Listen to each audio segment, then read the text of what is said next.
Yo, what's good, guys? Inswain with Inswain Audio. Welcome back to the channel. If you're new, make sure to subscribe and stick around because I drop videos every day. Today, I'm going to show you how I mastered a rock song from start to finish. I'm going to walk you through every step that I did, all my thought processes, all of that.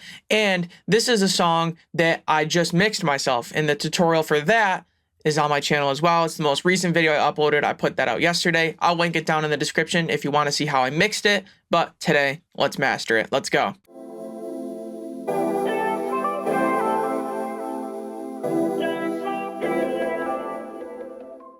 All right, so first I will show you the A-B before and after.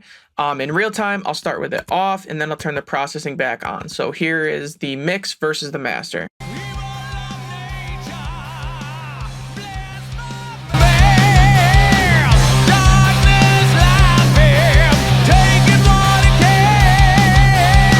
So obviously much louder, bigger, any word you want to use, but definitely there is a big level jump. And I know a lot of people like to hear it compared level matched. And there's kind of like a debate about that of if you should level match it or not, because me making it louder was part of my mastering. So I do want to showcase, the loudness that I was able to get from it. So I'm going to leave it like this. I'm not going to level match it because getting it loud is part of the mastering processing. So let's start from the top. I'll turn everything off. First plugin is a gain plugin. I was just gaining it up so that it was a little louder so I could hear it. Not actually altering the signal at all. So you can kind of ignore this. It's just part of my chain. So the actual first processing. Here we have a FabFilter Pro Q3 EQ.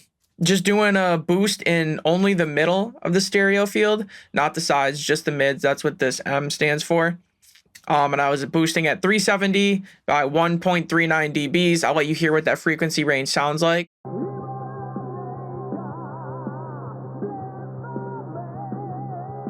So really what I was trying to do is there was some power missing there in the whole song, but also in the vocals too. And it just made everything kind of, give it a little bit more oomph. So what I'll do is I'll play it now with it off and then I'll turn it on and you can hear the before and after starting with it off.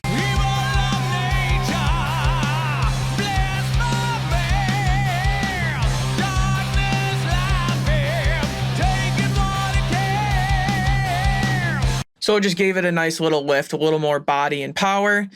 And then I went into Ozone. I use Ozone 9. This is another EQ. I would have done all my EQing right here, but I don't think you can do mid-side processing with this. If you can, I don't use this too often. Anyways, just did a little bit of lift in the subs below 22 hertz, half dB, nothing crazy at all. And a little bit lift to the highs at about 15K, a little high shelf, half dB. A little smiley face curve EQ, I think they call it. Just giving it more energy and excitement. And then I have a dynamic EQ with a few points here. Nothing too insane. This is the mastering assistant. It gives you this to try to make it more transparent for the limiter. I like to use it, see what it gives me to get just the dynamics controlled so I can get a little louder. You can look at the points and copy them if you want, but it's nothing too crazy. So I will bypass all of this, play it before and after, starting with it off.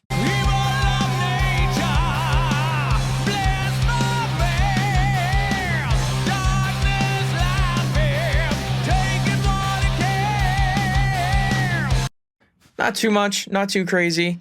And that's a main thing with mastering is you usually don't want to do too much. Sometimes you do, but I was the one who mixed it. So if there was anything I needed to process heavily, that means there's an issue with the mix and I would have just fixed it in the mix to begin with.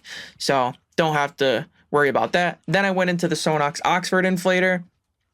It's pretty much just two knobs. Effect is at 13.9%, curve is at 12.1. It's just going to give it so much energy and excitement and loudness without actually changing the peaks. So let's hear that. I'll start with it off.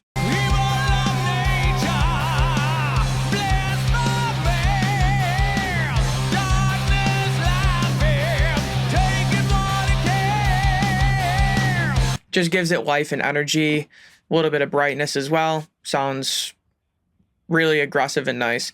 Then I went into Gullfoss, the master version. I'm excluding everything below like 151 and everything above 13 to 51. Just focusing on, the mids. I got a 16.6% recover and 8.4% tame. This is a little bit more drastic than I usually use it, but it really sounded good, and it just gives clarity and separation and dimension to the mix that you didn't even realize you were lacking until you use it. So let's hear it, starting with it off.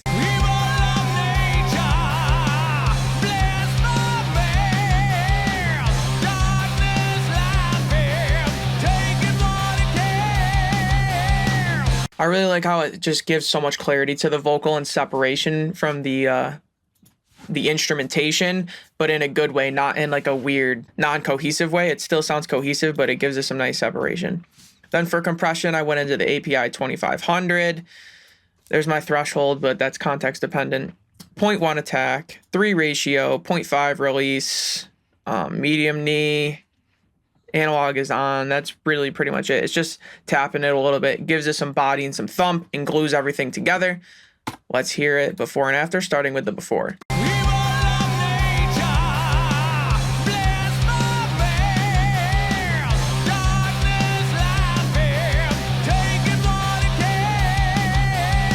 And I say this pretty much every time I use this compressor for like mix bus / master bus processing, but I just love what it does to the kick in the low end. It just makes it so much thumpier.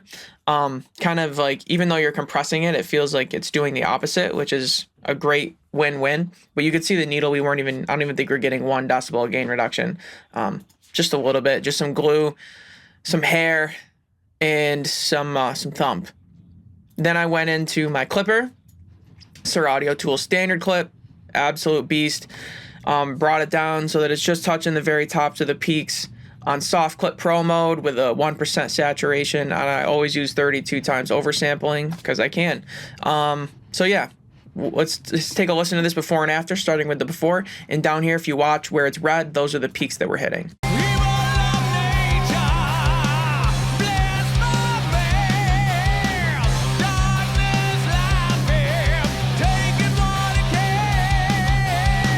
Just shaving off the very tops of the peaks. This is going to allow for our next step, the limiter. We're going to be able to push it harder before the mix crumbles.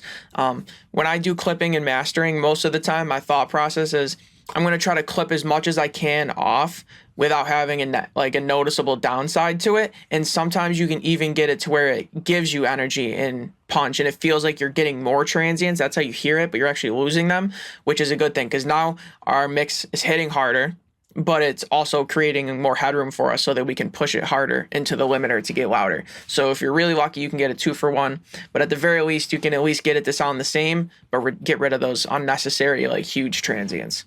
That's how I see it. Then we went into our final limiter here, Pro L2. This is where it's going to get a lot louder, but there is a mode where I can level match, so I'll show you that as well. But anyways, I got the modern style. Look ahead, I didn't touch. It's 0.18. Attack 243, release is 194. Didn't touch the channel linking at all. That's how it is. A few decibels of gain reduction, maybe not even that much. Let's take a look. First, I'll play it before and after, but the after will be gain matched, and then I'll do a before and after without the gain match so you can hear the loudness difference. So here's the before and after level match, starting with the before.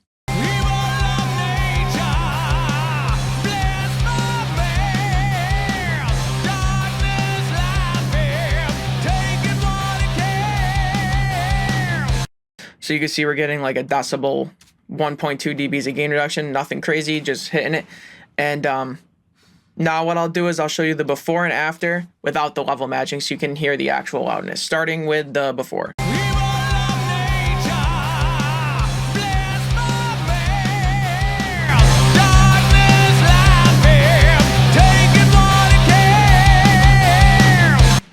So there it is, there's the loudness, and if you want, we can get a loft measurement if you want. Let's see.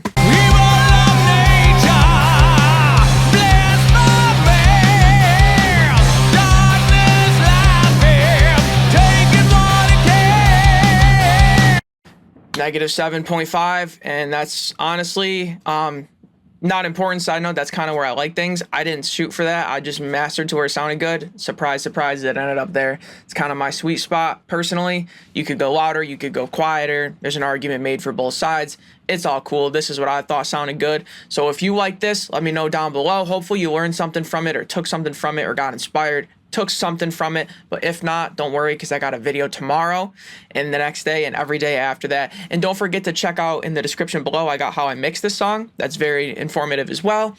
Anyways, guys, please make sure to like, comment, and subscribe. I'd appreciate it. I'm Inswain with Inswain Audio. See y'all tomorrow, man. Peace.